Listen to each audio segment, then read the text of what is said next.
Hey everybody, and welcome to Partner News Live. Today, July 2nd, 2025. Here with me again, as usual, is Shellie Stapp. Shellie, how are you? I am fine. How are you doing? Doing just great. I'm looking forward to Friday, of course. Friday's a day off. Something special's happening that day. Can you remember what it is? I believe It's the the 4th of 200. July. Yes. Can you believe it's the 249th anniversary? Just unbelievable. Mhm. So let's talk about that in just a moment. Just want to let everybody know that we've got Brandon Hagman on with us today and Noah Weber in just a moment or two, as well as looking at the 4th of July. We're actually going to be looking back in Live Aid. It's the 40th anniversary of Live Aid. Shellie, of course, will be telling us about several, there's not enough time, several, I know, Shellie, of Yes. the new offers that just went live yesterday for Q3. Before we do all of that, you've got some exciting news. One of your clients won a big beauty competition just the other day. Yes, for all the pageant world, it's a scholarship pageant, not a Wow. beauty pageant. Oh, you see, It goes yeah, back to the number guys reference. like me, we cannot tell the No, difference. it I'm goes back sorry. to the reference of Miss Congeniality with Sandra Bullock. Oh, So it's a reference to that because the it's through the Miss America system. So our Miss Amarillo that won Miss Texas, mom and Patty Stapp and myself and our committee, we won Miss Texas with our Miss Amarillo. She went to Miss America. fantastic. Then she grew up, had a family, and as of Saturday night, her daughter won Miss Texas and will be going to Miss America. That's absolutely wonderful. Well, I'll have a picture next time because Okay, they're wonderful that people. Wonderful people, still a big part of our lives, and they made history. First mother daughter in Texas. so, here we go. We're coming up to the 4th of July. I know many of our viewers have got plans for this coming weekend. Do you have any special plans? I hope you're not traveling, though. No, I'm not going to be traveling, but it will be a big weekend for that since it happens to fall on a Friday, which is wonderful Mm, for so many people. I do have yes. some friends that are doing the reunion, so they're going to have a long reunion that day. So I'm really happy that it fell on a Friday for lots of people. I've planned on, I'm thinking about a barbecue, being outside. Mhm, mhm. I haven't had a barbecue in a while and, being with friends and just celebrating the day. How about you? Oh, well, I mean, all three kids and myself are going to be in the big parade. Would you believe Idaho Falls only has a population of 70,000, but last year the parade took 2.25 hours to pass, a particular static point. And the police estimated, not in the parade, but in the crowds watching, there were 100,000 people, Oh yeah, my word. spectators on the sidewalks, from a city of only 70,000 people. So we reckon folk are coming from all of these, all of these Idaho to our big parade. So looking forward to that. My kids will be in uniform as well, and they'll be on the back of trailers or 18 Oh yeah. wheelers and that sort of thing, hay bales, and waving to people. And of course, throwing out the obligatory candy as well. And then we have a very large employer here in the city as well that spends fantastical amounts of money on the firework display. And the firework Mhm. display, I've seen it twice now, is equivalent to what you see in a major city. It's equivalent to what I've seen, for example, in Austin, Texas. They spend big bucks on this firework Mhm. display. So really looking forward to this weekend. And then I promised the kids we're going to camp out by the river and go fishing at least one of the days, Oh, probably Saturday through Sunday. So looking oh, that forward to sounds wonderful. Well, it's so that. flat here. You can Mhm. pretty much see the fireworks from anywhere. They'll have them in Canyon. That's not very far from here. I mean, you just go Good, good. outside and you'll see them. You don't even have to be there. Excellent. All right, because we're short of time, And some of the folk watching actually are intending to take the rest of the week off. Let's press ahead just now. Noah is waiting just now. Let's have a conversation with Noah, and I'll be right back with you, Shellie. Okay. Hey, Noah, thanks for joining us today. It's good to see you, man. Absolutely, Neil. Thanks for having me on. So I know you and I have been talking actually for several months now about digital agent, and you'd like to share some ideas, and in particular, you'd like to talk about people who either rent out to retail tenants or retail tenants who own their own building. Yes, absolutely, Neil. So, we've been focusing on digital agent for so long, and us talking over the past few weeks, us having the idea of actually incorporating people in the commercial real estate space to become digital agents. That's something we would have never thought of, but with how easy digital agent is, it's literally the perfect fit for people in commercial real estate because what they can do, someone who owns a strip mall or a shopping center or something like that, where they have multiple tenants who are buying these little shops, what they can do is they can offer them FiOS, they can offer them Verizon Business Internet, and it's a way for these commercial real estate owners to offer certain solutions to their tenants just to earn extra commissions. Digital agent is so easy, and with the click of a button, they can offer their tenants FiOS or Verizon Business Internet, and there's no better way for them to do it. Love these ideas, man. I mean, for those that are watching the recording on YouTube, and this sounds interesting to you, get in touch with us.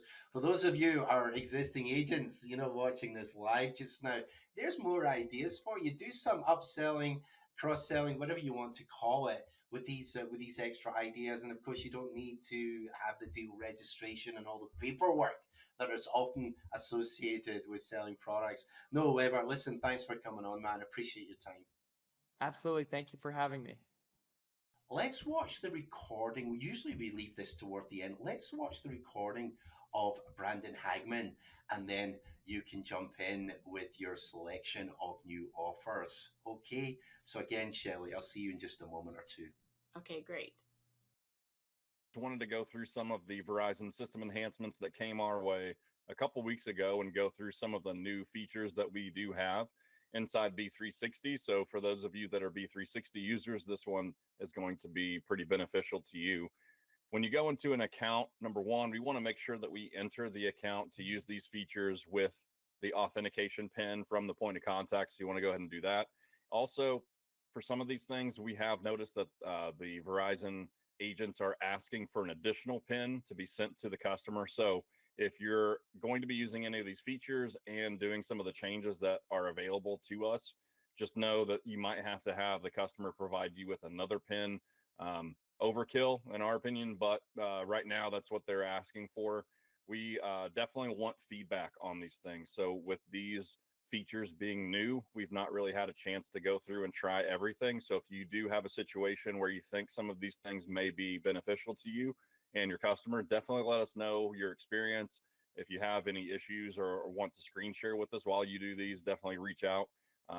But just know that your customer might actually get a second pin and once we're inside and actually doing a transaction. So um, what this menu is called is a Vicky. It's Verizon Assistant. So if you ever see an email go out with that term, just know that that's what this is. So it's this little flower looking icon here that provides us with a menu of options here.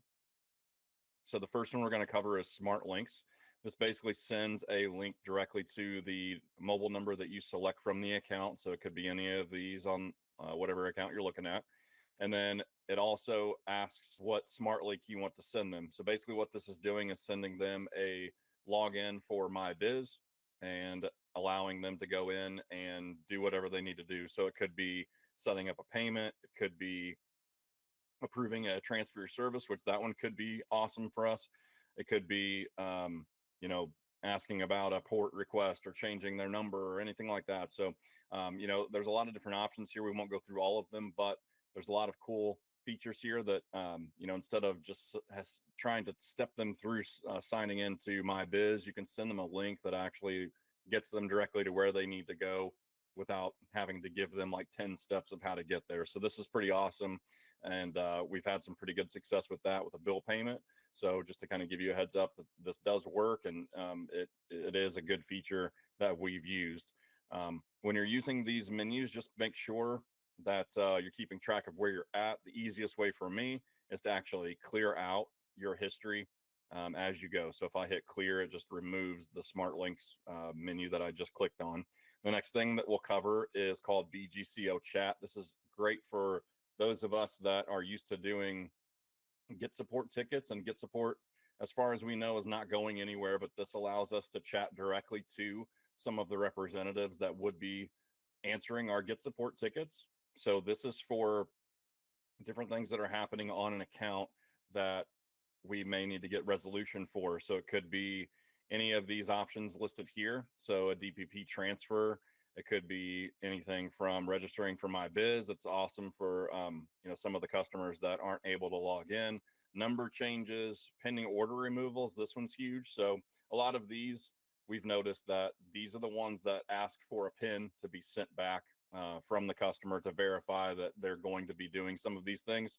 So again, we've not used this a whole lot. I think we've been able to send out some return shipping labels and stuff like that from here, get them regenerated and that sort of thing. So if you do experience any transactions that you think could benefit from this, I would recommend trying it because the response time on the chat for us has been almost immediate.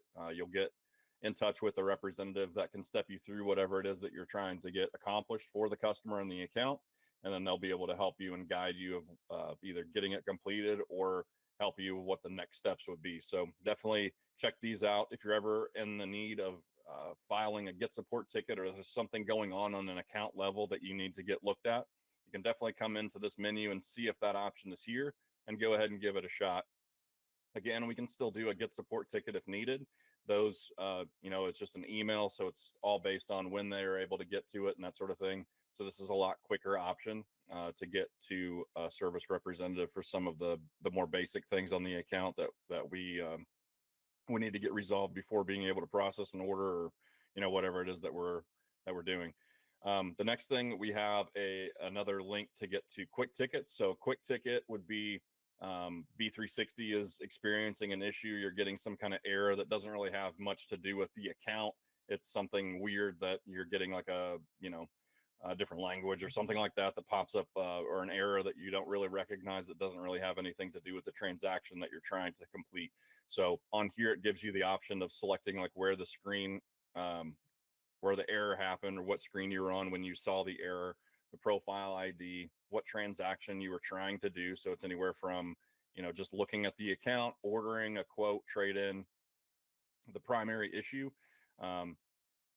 On here, once you select one of these, so ordering, it gives you the different options. So what is it that you were trying to do? So it could be when you tried to select the device, it came up and said something weird. Whatever it is that you're experiencing an error on, just make sure that you kind of align it here on the drop down options as best you can. Give a quick description of what the error was and hit submit quick ticket, and then you'll actually get an email response from Verizon saying that they've received your request, and then you'll get a response back on, what the error was, or if they had to push it forward, or, whatever the resolution is there. So definitely wanted to give you guys a heads up on these new features from Verizon with the newest system enhancement. Again, this is kind of a work in progress for us too.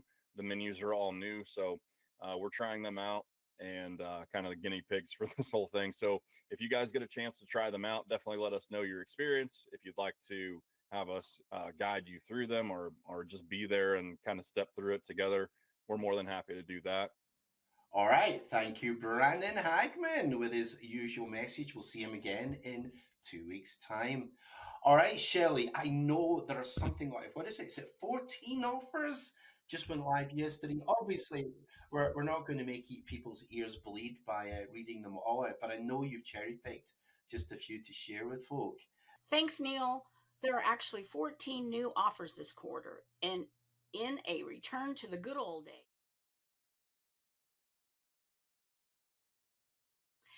I think that's enough for now, Neil. More next time. Fantastic. Thank you, Shelley. I agree. I think that's more than enough for everybody to take in one sitting. Listen, I'm going to let you have a little bit of a rest for a moment or two while I talk about, I promised last time we talk about the DBIR So let me just tell everybody about that now. This report is an incredible 117 pages long, and it is the 18th edition.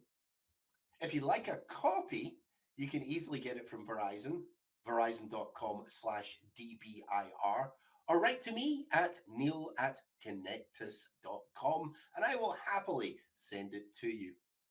By the way, in addition to the report, there is also a really well arranged infographic covering a lot of the most salient high points or low points. For now, though, I'm going to share my own thoughts with more of an emphasis on SMBs and smaller enterprises. You know, hackers are still in the front door, but now they're also squeezing through the cracks. Credential abuse continues to top the charts as the most popular way to break into systems. But exploiting vulnerabilities is coming up fast, especially zero-day holes in VPNs and edge devices. Apparently, if it connects to the internet and you forgot to patch it, someone's already in. Even though companies scrambled last year to fix the mess, only about half of those holes got plugged. And typically, it took about a month to plug the hole. A whole month. That's like leaving your front door open while yelling, "I'll get to it later." Ransomware, it's still a party crasher, just they're asking for less money, I guess. Ransomware made itself comfy in 44% of breaches. That is 44% of breaches, and ransomware showed its ugly head. And that's up sharply from the previous year's report. The good news, the average ransom page dropped to $115,000. Why? Because 64% of organizations said no to paying up, which is encouraging, even if the hackers are now probably charging less. Oh my goodness, like used car dealers trying to come up with a quota to make up their quota. SMBs, though, are really being walloped, with 88% of their breaches involving ransomware, compared to 39% of larger enterprises. So, poor old SMBs, of course, who are our favorite audience. Third parties are involved a lot because it's not a real breach without outsourcing the mistake. Third-party screw-ups doubled in frequency. One case involves secrets left hanging out in GitHub repositories for 94 days, over 3 months. Oops. It turns out other people's bad practices are just as dangerous as your own. Spies want your secrets or your customers' secrets, and maybe their money too. Espionage-related breaches are up to 17% of all breaches. And in a kind of funny twist, some state-sponsored actors appear to be moonlighting as cyber criminals as well. Because why just steal government secrets when you can also help yourself to financial records on the side? Talking of spies, your laptop is a double agent. Almost half of compromised systems with corporate logins were personal or unmonitored devices. That's right. Either BYOD programs gone rogue or corporate laptops moonlighting as personal Netflix streamers or similar. These mixed use machines are a goldmine for hackers using info stealing malware and appear to be a prime access point for the ransomware gangs. Generative AI isn't evil yet, but let's just give it some time. Generative AI hasn't taken over just yet, but cyber criminals are already using it to churn out scammy emails faster than ever. Meanwhile, 15% of employees are poking around AI tools at work, many using non-corporate logins. Why not? Or skipping the proper security. That is, they're not using the company account to access ChatGPT because they don't want the boss to know. So they're violating company policy in the most polite, well-meaning way possible. If you're wondering how sensitive data leaks happen, well, this is how sensitive data leaks happen. So the villains, the bad guys, the hackers are getting more creative. Your VPN is probably more vulnerable. Your coworkers are using Chat GPT without telling the IT department, if you have one. And your personal laptop may be the reason why your company's in the news next week. But hey, at least if ransomware groups are asking for a little less cash these days. Oh, for goodness sake. But these are facts you need to be sharing with your own SMB and smaller enterprise customers. They are at risk. Shellie, we've talked about the 4th of July. Let's talk about Live Aid. I cannot believe it is 40 years, at least on the 13th of this month. It will be 40 years since Bob Geldof and Midure arranged Live Aid.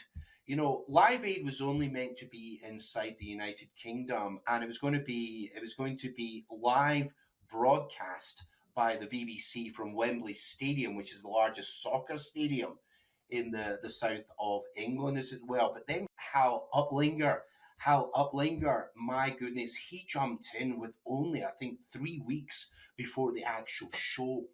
And he arranged for satellites all over the world, especially the Intelsats that were up above the Atlantic and around, around the equator of planet Earth, to live broadcast this around the entire world. Now, we're all familiar with the original Telstar that NASA put up in 1962. It used to send black and white TV shots between the United States and Europe. But believe it or not, by July of 1985, there had never been a worldwide broadcast. And this guy, Hal Uplinger, Wow. he arranged it. And believe it or not, the actual show back in 1985 ran for 16 hours. It was live the entire time, and it was viewed by half the world's population. It was actually viewed by 2 billion people live worldwide, and it was absolutely Wow. jaw dropping, the number of people that actually got to see it. Freddie Mercury was probably the star of the show. He was making a big comeback at the time, although believe it or not, he passed away just a few years later. But I mean, he was by far the star of the show. Shelley, I'm looking forward to hearing about your 4th of July. I'll tell you all about our 4th of July. We'll have some more photographs for each other. And let's all get together again in just 2 weeks' time. All right, Yes. and we'll talk some more then. And happy birthday, America. Happy birthday to America. God bless us all. We'll see you next time. Y'all take care. Bye bye.